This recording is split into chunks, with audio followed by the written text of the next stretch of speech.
gidas – populiariausias portalas Dzūkijoje.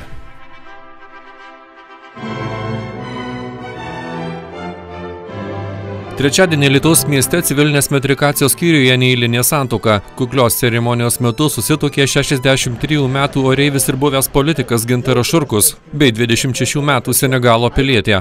Žinomo oreivio ir buvusio Alytaus miesto tarybos nario santuoką užtvirtino Alytaus miesto savivaldybės civilinės metrikacijos skyriaus vedėjos pavaduotoja Rūta Briliauskienė.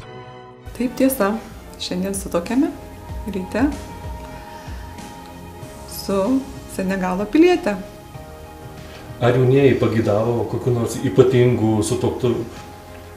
Ne, nieko nepagidavo, tiesiog paprastai norėjo, mes kabinete čia ir sutuokėm. Alytaus gidui pavyko susisiekti su ponu Šurkumi, tačiau komentuoti santuokos detalės dabar jau buvęs politikas nepanoro, tačiau patį santuokos faktą patvirtino. Alytaus gido žiniomis jaunųjų tuoktuvės vyko vienoje Alytaus kavinių.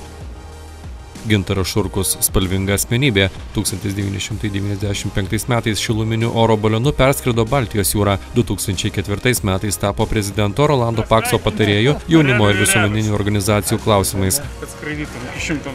2011 metais išrinktas Alytaus miesto savivaldybės taryba. Remiantis Wikipedijos duomenimis, ponui Šurkui tai antra santuoka.